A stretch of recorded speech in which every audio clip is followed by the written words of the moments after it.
When this happened, she didn't say, "Honey, we need to talk." I guess I should have seen this coming. But like most people who are content with their lives, I ignored the signs until they hit me. Was I too trusting? Maybe. My wife Emma is 47 years old, and I, Nathan, am 48. Our house has been empty for some time since our youngest son Kevin, 18, went to college upstate. Our daughter Rachel, 20, is in the Navy, much to my chagrin.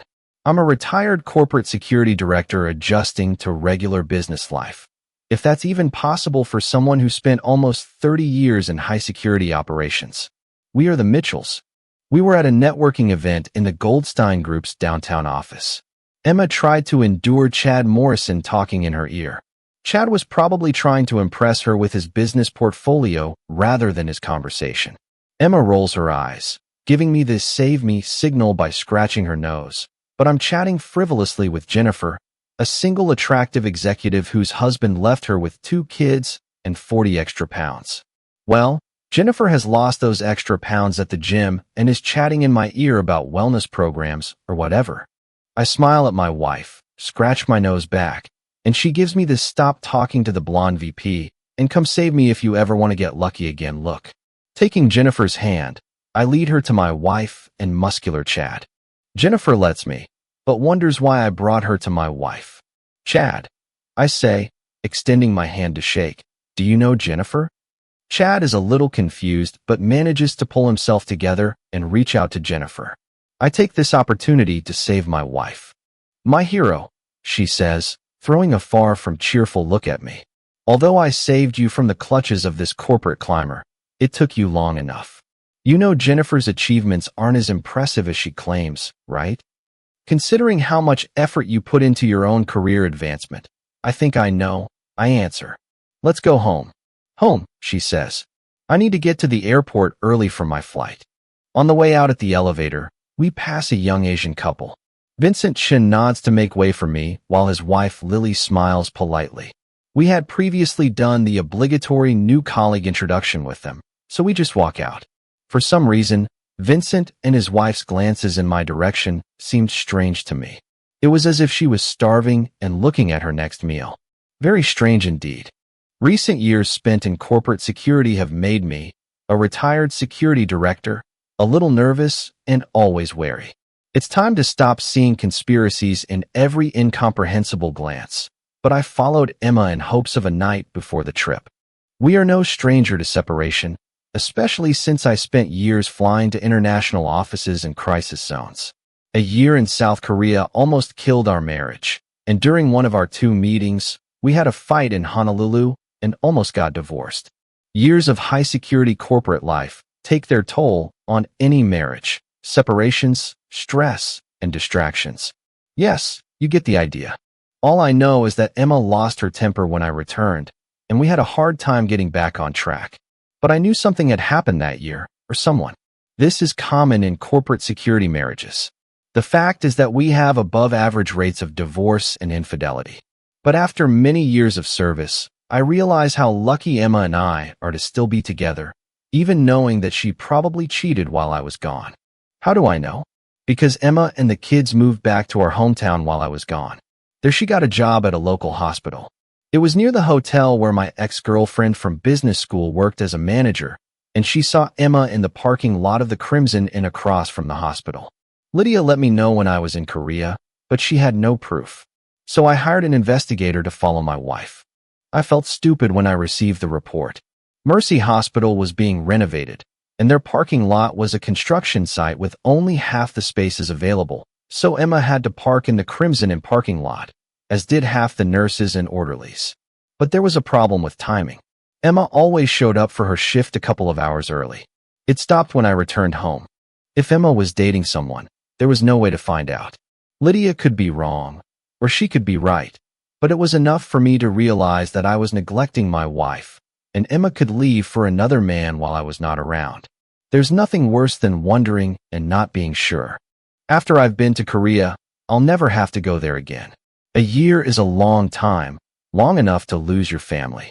I will never get back a year of lost connection with my children and their lives. And finally, The last months of our separation have changed my view that our marriage is unshakable. Who this guy could be, I will never know. We had small children then, and I wanted to save the family. Plus, Emma seemed determined to solve our problems rather than leave, and me too. When the opportunity arose to switch to corporate risk assessment, I took it. This meant fewer dangerous assignments and, better yet, more time at home. So I deployed to Dubai and Jakarta 3 times when crises erupted there. But in my new capacity as a corporate security analyst, I was relatively safe behind the scenes. This calmed Emma, but I was worried about how things were going at home. Information about many cases of the failure of corporate marriages was heard, and I decided it was time to leave. It hurt, but I realized that Emma and I had almost lost each other and broken our family twice. The chances of our marriage surviving if I stayed for the executive position, which might not happen, were slim. After I retired, my consulting job made me more money than if I had stayed and become an executive.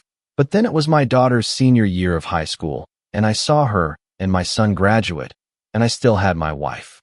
It's priceless. Emma continued her medical education and was now the head nurse on the hospital's surgical team. They specialized in life and death. There was a group of neurosurgeons at the hospital, but 3 stood out. An older doctor who was retiring, a woman in her 40s, and a 40-year-old new talent who had joined them this year, Dr. Trey Cardoza. I met him several times at corporate functions. Tall, dark, and handsome, Dr. Trey was the typical narcissistic specialist surgeon. They do get a god complex after they rummage through enough brains and save a few lives, and I could tell he had a thing for Emma, who kept herself in good shape. Yes, she had the figure of a 30-year-old woman at 47, which Dr. Trey did not fail to notice. I caught him staring at Emma when he thought I was away. I could only imagine how he acted towards her at work when I wasn't around, and much to my disappointment, she was talking about what a great surgeon he was and how he would be the next leader of the hospital surgical team. I was already starting to worry. The only time I brought it up, she was silent for a while before saying anything. I understand how you feel, Nathan, but it's my job. I have to work with these doctors, and frankly, they are aggressive towards all of us nurses. This relieves stress in the operating room. Usually, after a very stressful moment, flirting is a relief mechanism for all of us. Then things get serious again, and no one does anything. What about the gap, Emma? When you go to his office or have lunch, how does my wife openly flirt with another man? Do you remember how you and that corporate analyst woman were a tight-knit team before you were sent to Dubai? Yes, but we don't, I tried to say. How do I know what you did and what you didn't do? She asked mockingly, making air quotes. I know she was in love with you before you left. I saw it in her face, Nathan. If I told her I didn't mind, she would kneel in front of you. Emma, there was nothing wrong with Diana. That's what you say, Nathan. I should have trusted you with Diana. So now you have to trust me. For months had passed since that conversation, and this question hung in the background of our lives like an ominous cloud. If they did something, they did it at work. I've been in enough hospitals to know that there were plenty of unoccupied rooms and offices for people to use and have privacy. The Crimson Inn with its 2-hour early arrival haunted me from the past. But her words made sense. I either trusted her or I didn't. The fact is that Emma also had a reason to be suspicious. Diana actually offered herself to me in Dubai, and one day, after we survived a security crisis, she cornered me in an unoccupied office. After not having been intimate for 3 months, I gave in to her advances. She and I were thinking about going all the way when the alarm went off, and the building went into lockdown. We took this as a sign to be careful and never contacted each other again. At first, I felt guilty, but then I remembered what Emma did when I was in Korea, and I told myself that if she can do it, I can do it too. It's meaningless intimacy, that's all. As soon as I get back, everything will be the same, and Emma and I will be even. I was deceiving myself. And here we are, 2 cheaters married to each other, discussing trust. Still, given how attentive and loving Emma was, I decided I shouldn't be paranoid about our past. I was almost sure that she was cheating then, but almost. On the other hand, I knew that I myself was not without sin. And now their entire surgical team was heading to South America on a Doctors Without Borders tour, brain surgeries for poor people in 5 countries, taking almost 6 weeks. Emma knew I wasn't crazy about Dr. Trey, but this trip wasn't something she would give up for the sake of her career, and I wasn't going to make waves, considering how I'd supported my security career. I stayed home many times for you, she said. Many times I didn't know if you were alive or dead, Nathan. Suppose you were killed or captured like those corporate executives in that hostage crisis. I would have to raise 2 children alone. I've done my part. Now it's your turn to wait for me. Things were a little tense this morning when she left for the airport. She spent a lot of time the previous evening packing her things and talking on the phone with her mother.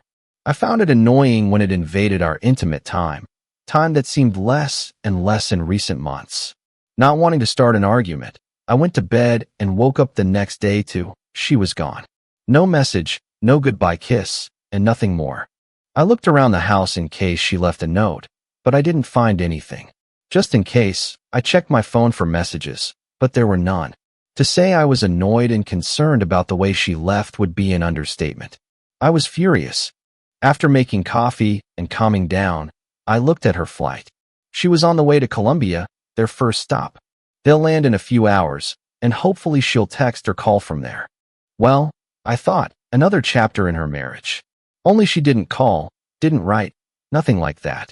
After double-checking to see if her flight had landed in Bogota, I wondered if I should contact her, but all I sent her was a short message. Hope you are fine. I didn't receive an answer, not the next day, not the day after. Running has always helped me focus when I'm stressed, and this time was no different. It took all my self-control to maintain an even pace, but my frustration and anger at my wife's silence made me run faster than usual. By the time I ran the last block, I was out of breath and gasping for air. "Nathan, are you okay?" asked a familiar male voice. I looked up and saw Vincent Chen in the yard. Their house was right behind ours, with our backyard separated by a small fence and gate that we never locked. Immediately behind him, I saw his young wife, who was bending over, fiddling with a flower bed. Nice figure, I thought, as Vincent turned to look. Nice view? Huh? He asked with a meaningful smile that I looked away from his wife's figure and simply nodded. It was a strange situation, but my mind was too busy to process it all. "Vincent," I answered. "I'm tired after a run, and I need a shower. See you another time, okay?" "Of course," he replied. "Lily and I will be happy to invite you to our place. We can grill some steaks. Bring a 6-pack of beer or some wine if it makes you feel better." "Okay," I answered. "I will let you know." "You're welcome, Nathan," said the young man with a strange, knowing smile. "Okay," I said and went to my door.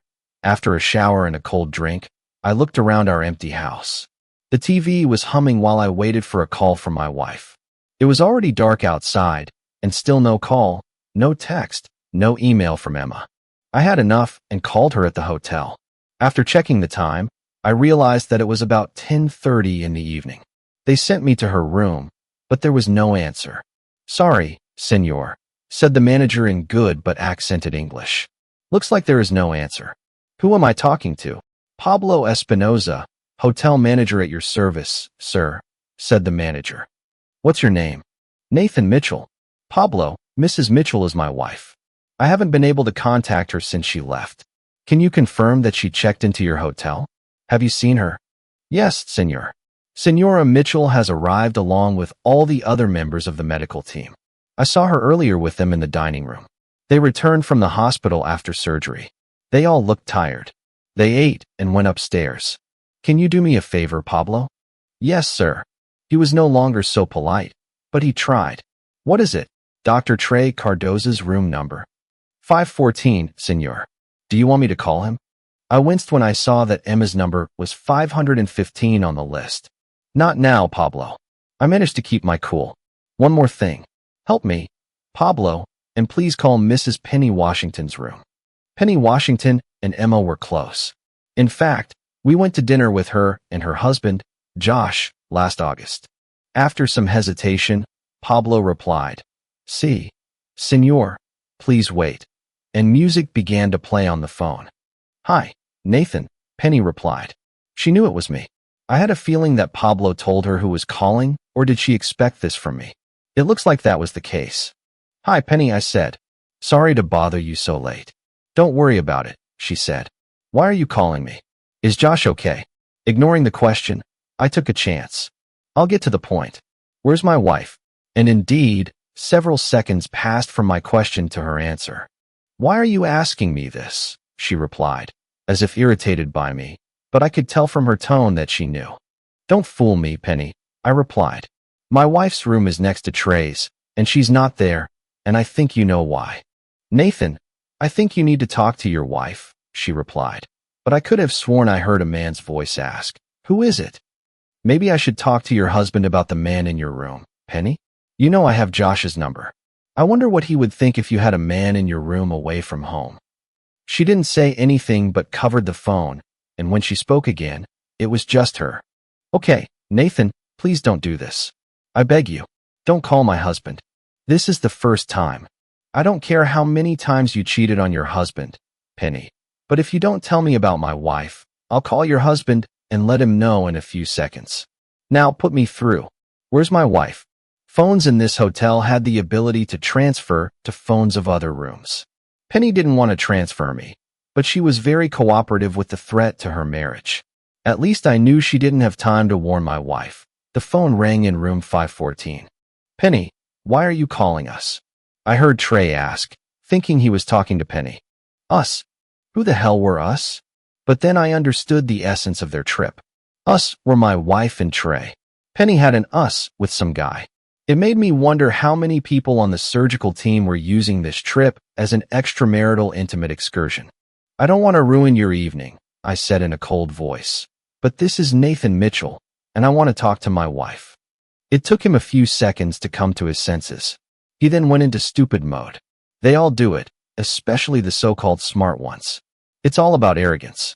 Why are you asking me? He asked in a smug tone. Trey, if you value the surgeon's hands or your eyes, call Emma to the phone, you understand? You're threatening me? Pass the phone to my wife, you asshole.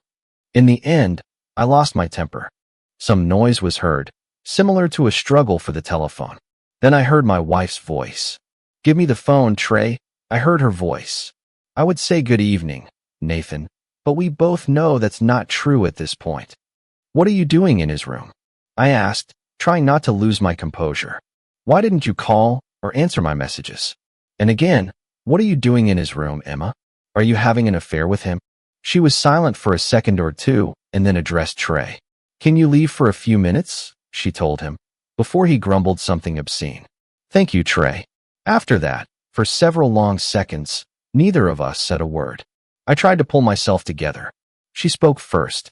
Nathan, I didn't think we'd have this conversation or that it would be tonight, but I think we should do it. I was silent, a trick I learned from investigators. Once caught, they want to confess or build up their defense. Nathan, I was a good wife, mother to our children, and everything I was supposed to be for us. I've done all this for years. Okay, I'll be back home in 6 weeks, and we can talk about where we're going next, but please, just this once, this time away from you, give it to me. Just this once, if you don't mind. If I don't mind, I repeated, almost in shock.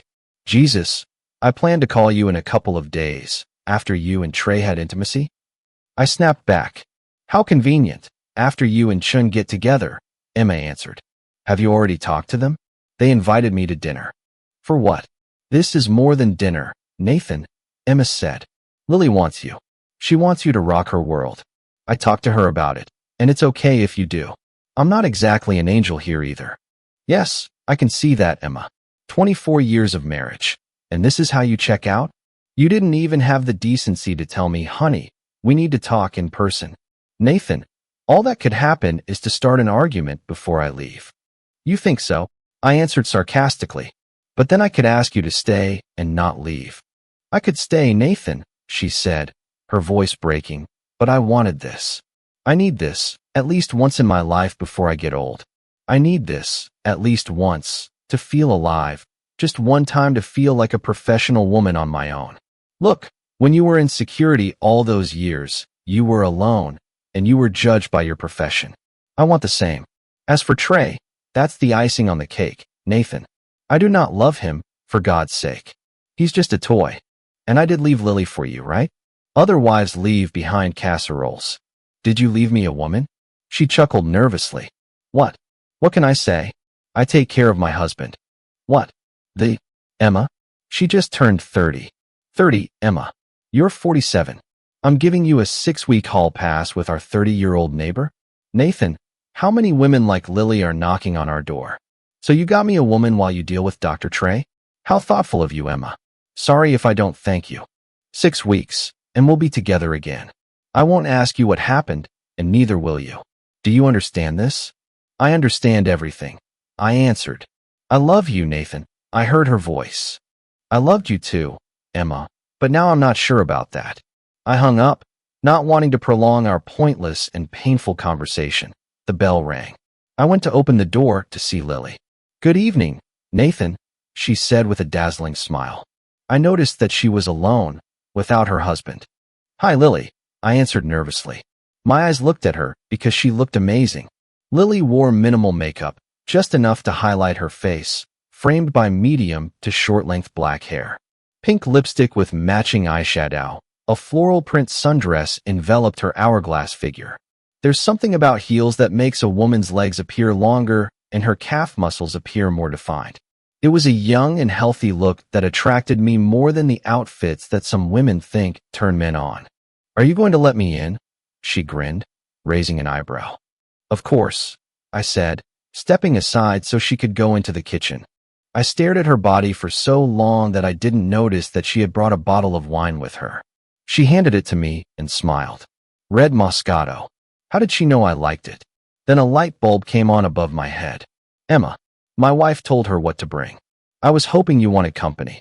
I don't know how good company I'll be, Lily, but I want to ask you something. Where's Vincent? I asked, refraining from calling him Vince, as everyone in the area called him. He went out with his friends to play cards. In my mind, I thought about how her husband had left his young wife alone. How many times was Emma alone? How many times have I left her to her fate, alone, to give in to temptation? So Emma went to South America, she said as I poured her a glass. Have you heard anything about her? Funny you should ask. I was just talking to Emma when you knocked. Oh, sorry, Nathan. Did I interrupt?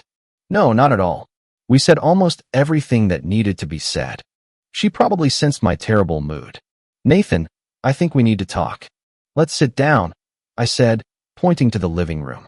What did she tell you? That should have been my question. Why don't you start? I was hoping Emma would talk to you before she left. Really? No. I had to play telephone games with her only to find out that my wife is hiding out with her doctor boyfriend in South America. Then she told me to talk to you. So let's stop playing this game and tell me what you and her planned before she left. Lily nodded, then took a long sip from her glass. Some time ago, we met her in a shopping center. We kind of hit it off and had a drink in our backyard one day. I don't know where you and Vincent were that day, but you know us girls and wine. Soon I was chatting about my marriage and my husband's weird quirks.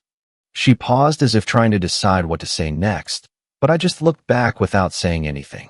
And of course, she continued, you see, Nathan, my husband loves to share me.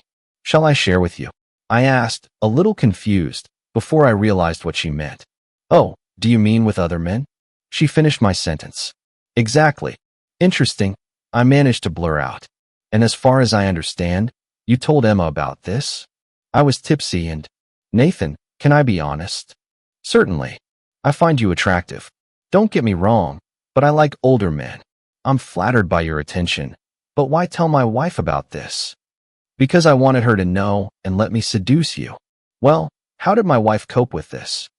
I was surprised that she just listened and didn't say anything. Lily continued. Nothing at first, of course. She was a little shocked at first, I think. She asked me to explain how this was happening between me and Vincent. I explained, and she seemed to be thinking about something because her gaze clouded over. Well, Emma never discussed this with me, I said. So Emma never talked to you about this? You know, about you and me. Actually, she dropped a bomb on me over the phone right when you arrived tonight. She seemed surprised. Wow. I took a sip too and nodded. Nathan, you said you found out about her and her doctor friend this evening. I wouldn't call a man a gentleman who sleeps with another man's wife. I agree, she said. My husband shares with me, but I never act behind his back. So Vincent knows you're here? Certainly. My husband knew I liked you ever since you moved into our neighborhood. I haven't had a regular lover for a long time, and I was looking for one. Do you have regular boyfriends on the side? I only had one of these before. This went on for 2 years, but mostly we go out of town and meet men. Vincent finds them online, and we meet them for dinner or drinks. If I like them, we go to our room. What does Vincent do while you're with this guy? Well, Vincent finds men on the internet who are willing to let him into the room. He likes to watch, but it's also safer, I think. So, I replied, shaking my head. How long have you two been doing this? About 4 years, she answered casually, as if we were discussing gardening. So what about Emma? Oh, yes, Emma, she answered with a smile, crossing her legs. She leaned over. A couple of weeks ago, she came over and said she agreed, but I would have to do it with you when she left the country with her surgical group. Did she tell you anything about what or who she would be doing while she was gone? No, but we are women. I had the feeling that she was compromising her conscience. What exactly? Well, she probably knew what she would do there. Allowing me to have access to you may have been something that eased her conscience. Lily shook her head. Honestly, I wish she had talked to you beforehand. I don't like this cheating, sneaking. I didn't answer anything to this. Even Lily thought so. I have something for you, Lily said. The letter that Emma left for me to give to you. Reaching into her purse, she pulled it out and handed it to me. Come on, read it. I'll go to the ladies' room. She made a gesture and facial expression as if asking which way. Further down the corridor to the right. Thank you. I'll be back soon, Lily said, smiling and emptying her glass. The envelope was simple. There was only one word on it, an M. Taking a deep breath, I opened it and began to read. Dear Nathan, I'm a coward, and by the time you read this, you'll know that I'm breaking my vows with Trey. But before you pass judgment on me, think about you and Diana in Dubai. I have no proof, but I'm pretty sure you and she had intimacy in Dubai. You're a terrible liar, Nathan, but then I'm no better. The first time Trey touched me, I didn't tell you. Maybe I should have done this, and perhaps I should have had an affair or affairs during all those years I was home alone and lonely while you were playing corporate warrior. God knows I've already suffered enough. Our kids needed 2 parents, Nathan. I tried to be both mom and dad, but I'm not you. Only you are you, and I needed my husband's touch, damn it. But I resisted being pestered and remained faithful to you. God knows it wasn't easy. Then you went to Dubai, and your dear Diana Klein returned home before you. She came to see me and smugly said she took care of you there, then left before I could ask what she meant. But when you came back, I knew exactly what she meant. Any doubts I had were cleared away when you turned away in shame. Nathan, I know 2 wrongs don't make a right. Nathan, I also know that there's a possibility that you didn't do anything to her. In that case, I'm the first cheater here with Trey. But I do not think so. I think you were the first to do it. Maybe you've done this before, or not. It may or may not have been the first time, but I'm tired of being an obedient wife waiting at home and chasing after my corporate hero. When Lily told me she was in love with you, I talked to both her and Vincent about it. He admitted that he allows her to have men. They have an open marriage. It looks like it won't be on my conscience to break up their marriage, only that I cheated on you. So this is the essence of the situation we find ourselves in. I am going on this trip, and during my absence, I am not your wife, and you are not my husband. You have a 6-week gym pass, and I'm giving myself that too. As far as I understand, if you and I love each other, we will forget about it when I see you upon my return. If we don't do this, I will be hurt, and I will mourn what you and I had and what we lost. No, Trey didn't seduce me or force me into it. I do this by my own choice and free will. I don't like him, but I find him attractive. When I return, all that will remain is a memory if I am with you. What am I going to do with him after you divorce me? Well, it won't matter then, will it? Know this, Nathan Mitchell, you were and remain the love of my life, even after you broke my heart. I love you. It was my great honor to be your wife and mother to your children. But after all these years, I need a break from us. Lily is more than willing to have a night with you until I get back. Vincent would pay you to let him watch, but it's your choice and the decision you have to make that I know she won't leave Vincent for you. He allows her to get many men this way. I doubt she wants to give it up. I'll leave you with one thought, Nathan. If you love someone, set them free, and may they return to you. I'll be back in 6 weeks. That I love you always and forever, Emma. P.S. Lily should have been tested for STDs before she came to see you for the first time. Make sure she shows it. Trey and I were both screened before we left. I will get tested for you before I return and will not touch him or anyone else until you and I meet. Then I'll show you my STD test. Please do this a week before I return and also abstain. This will be our first sign of trust. I booked a room for us at the executive hotel near the airport. If you want to meet me, be there 2 hours after my flight is due to return. I plan to go there alone after my arrival. Please don't come to the airport when my flight lands. Please don't make a scene. Either take me back or let me go. I plan to meet you at the hotel. I'll be waiting in the lobby. After finishing reading, I noticed Lily pouring herself another glass. Are you okay? She asked. I will be, I answered. She nodded and returned with a bottle and a filled glass, this time sitting next to me. She refilled my glass and turned to look at me with her deep eyes. So, Nathan, what do we do? I looked at her and said, Thank you for delivering the letter from Emma. I hate what she wrote, but I really appreciate you giving me that letter. As for what we do nothing. I appreciate your offer, but I'm not like that. I won't deny that I'm attracted to you, but I won't be one of your lovers. I spent a lot of time in corporate security and overseas, but I was faithful to my wife, with one very unfortunate mistake. I will not give Emma free rein in what she has done and continues to do. With that, I stood up, took my glass of wine, and walked into the kitchen, pouring the wine into the sink. Lily just looked at me, not moving. Honestly, I don't think she expected this answer. I think she was so used to having men at her beck and call, especially when she was proposing intimacy, that she was stunned and confused by my answer. When she continued to just sit there, I took the bottle of wine, inserted the cork, and handed it to her. Lily, thank you again for delivering the letter from Emma and for your offer. She finally understood what I was saying and what my actions meant. She stood up and walked towards me, trying her best to be seductive, but I had no desire to continue this conversation with her. She started to speak, but I cut her off before she could say a word. I am devastated by Emma's actions. I'm asking you to leave so I can understand what this means to me. With that, I let her out the door and handed her the remaining bottle of wine she had bought.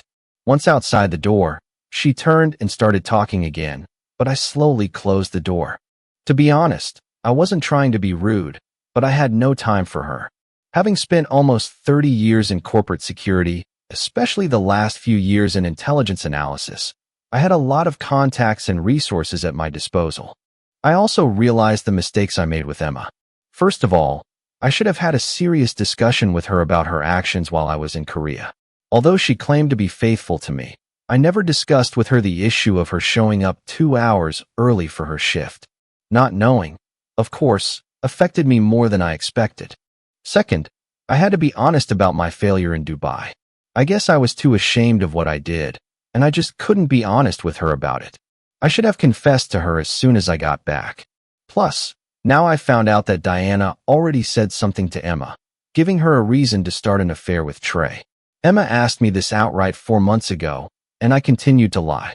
As she wrote in her letter, Emma was sure that I had lied to her about it. Third, I knew something was going on between her and Trey, but I didn't force the issue.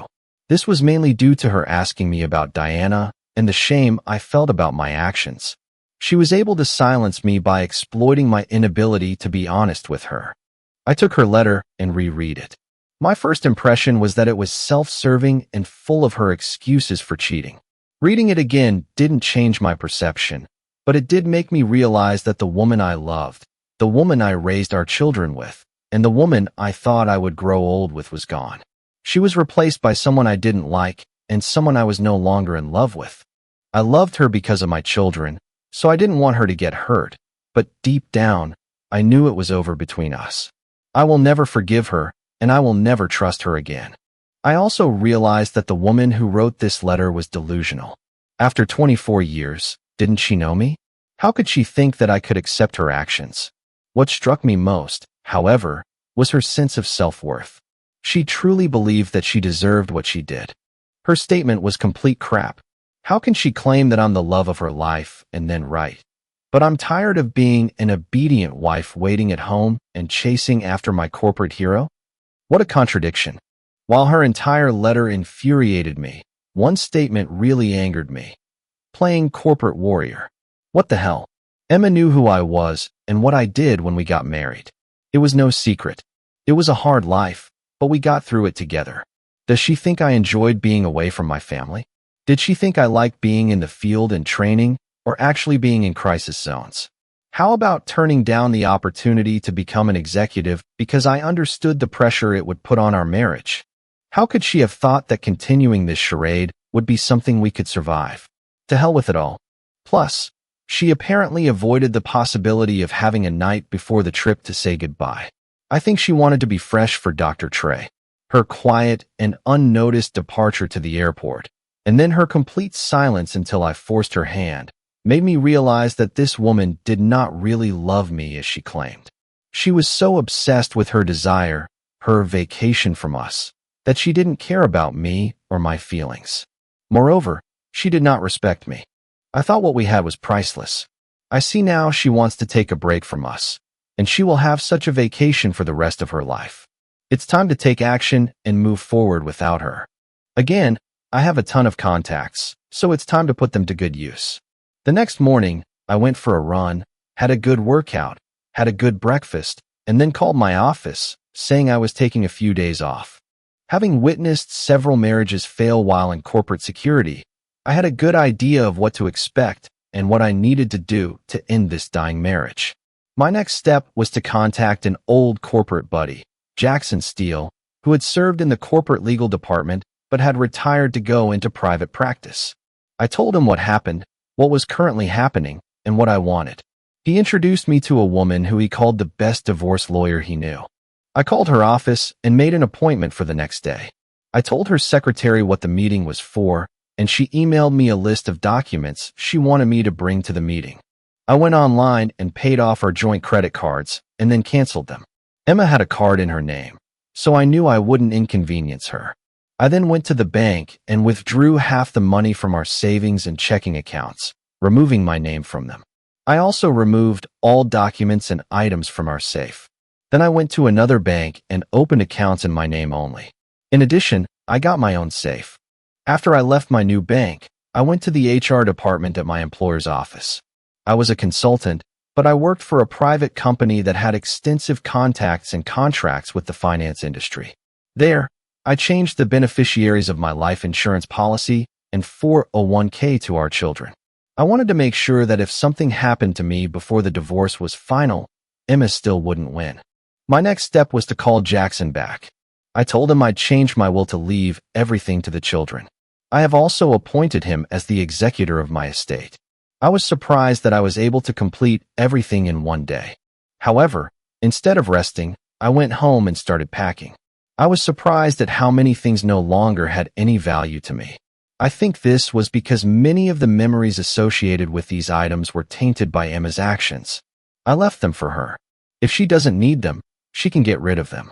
The next day, I met with Lisa Davis, the lawyer Jackson had recommended. She was a nice woman, and I was happy to have her as my lawyer. I had a feeling that she could be ruthless if necessary. I handed her all the documents I was asked to bring, as well as a copy of Emma's letter. She went through everything, checked them out, put together a worksheet, and asked me questions about what I wanted to do with our shared property. I told her I wanted to sell the house and split the equity. If Emma wanted, she could buy my share. I also wanted our joint investment account to be separate. In short, I did my best to be as fair as possible. I hated what Emma did to us, but I didn't hate her. Lisa also asked me if I wanted to take any action against the hospital or Trey. I told her that I was not interested in taking any legal action against anyone. Over the next few weeks, I rented an apartment and finished packing everything I wanted to take from the house. In the end, there really wasn't much. I did not take any furniture, dishes, or anything with me other than my personal clothing and mementos from my corporate career. Lisa hired a company to document everything in the house and estimate its value. Again, I wanted a fair settlement. I also talked to my boss about taking more out of town and overseas assignments. With my daughter in the Navy and my son in college, there was nothing keeping me here anymore. For weeks before Emma's return, I prepared everything. The divorce papers just needed to be presented to her so that she could sign them.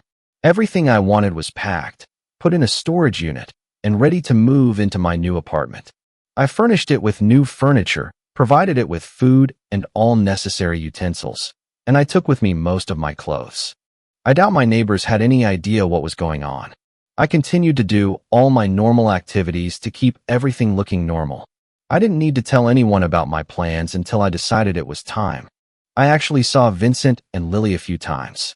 I was polite, but made it a rule to communicate with them very briefly. At one point, Vincent came up to talk to me, but I pulled away, telling him that I was already leaving and I didn't have time to talk. Later that evening, Lily called me, but I let it go to voicemail and deleted it without listening. Nothing they could say was important. The next week, I received a call out of the blue. I realized it was Emma calling because it was an overseas phone number. We both had international plans on our cell phones, so I was surprised that she didn't call or text me on it. She left me a short message asking me to call her. She said cell coverage was bad, but she needed to talk to me. She didn't say what she needed or what the call was about, only that she needed to talk to me. I didn't call her back. I had nothing to say to her, and she had nothing to say that I wanted to hear.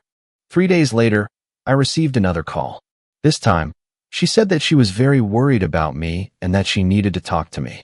I didn't really understand what was going on, but I ignored it and didn't call back. She wanted a break from us, and I gave it to her. Later that evening, Vincent and Lily came over. In this case, I didn't bother to open the door. The next day, I waited until I figured out that most of the neighbors had gone to work and asked a small moving company to come to the house to pick up the boxes I had placed in the garage. It took me and 2 guys about 20 minutes to move everything from the garage to their truck. The rest of my toiletries and clothes were in my car. I moved out of the house. For the next week, I was out of town for work. I think my absence from the house was noticed. Lily called me, but I just told her I was out of town. I let her know that I didn't have time to talk, so we didn't discuss anything else. All this time, I maintained contact with my children, parents, and relatives. They checked on me, knowing Emma was out of the country, and just made sure I was okay. I made sure everyone knew I was okay. I received another call from Emma, but I ignored it. I didn't even bother to listen to the voicemail she left. I realized that a lot of what I've written makes it seem like I was handling this in a very clinical manner, but I'm truly devastated by Emma's actions. To tell the truth, I was completely crushed by her attitude. The shock and anger I felt after her phone conversation when I learned about her affair, and then read the letter and reflected on her behavior, turned into deep sadness. I realized that she had changed a lot. Moreover, her cavalier attitude toward me and my feelings proved to me that she believed she deserved what she did, regardless of how it affected anyone else. While working in corporate intelligence, I worked closely with security professionals. I provided the information they used and needed to do their job. I had contacts and made friends with some very serious and intimidating men. These people did everything they could to complete the mission. In short, they were as deadly as any human being on Earth. Due to the nature of my work, I continued to maintain semi-regular contact with several security professionals, a couple of whom were from a specific team. My unnamed friend gave me a number to call if I ever needed his help. A week before Emma was due to return, I called on my cell phone. I dialed the number and hung up without leaving a message. A few minutes later, they called me back. I spoke briefly with this person and hung up. Later that day, I met this man at a small bar about 50 miles from my hometown. I gave him Emma's name, photo, and address. I told him what I wanted to do. In parting, I told him, "It's a hospital, not a morgue." The day Emma returned, I sent out an email to my entire family and a select number of friends. In it, I confessed to my only failure in Dubai and took responsibility for my failures. I have also included a copy of Emma's letter. I wasn't going to go scorched earth, but I let everyone know that I filed for divorce and the reasons for it. Before I sent the letter out to everyone, I sent it to my kids first. Then I called them and explained everything that was happening. I didn't want to blindside them, but I felt they deserved to know the whole story. They were both heartbroken over the divorce and Emma's actions. Rachel was especially angry with her mother. "I can't believe Mom turned into such a person," my daughter screamed into the phone. Then she quickly added, "What the hell is she thinking? She was a role model for me, and now she's showing her worst side." I started to answer her, but realized that she was simply running out of steam and ignored it. Instead, I told them both, "I love you, and I understand how this affects both of you, but we will get through this. Honestly, I don't understand what your mother is doing, but there's nothing more I can say or do. I don't trust her anymore, and I won't accept what she did. She has shown herself to be an incredibly selfish person who doesn't really care what others think or feel. Because of her attitude and actions, I am leaving her to live the life she chose." Kevin, what do you think? I think Mom has gone crazy. I can't think of any other reason why she would do this. We really had nothing more to say, so we said goodbye and hung up. My next calls were to my parents and relatives. Both sets of parents couldn't believe it, especially Emma's parents. I could only point to Emma's letter as evidence of her attitude and actions. Of course, both sets of parents wondered if I could go through counseling. I told them that wouldn't happen. I felt sorry for Emma's parents. They were good people, and I could tell they were deeply hurt by our actions.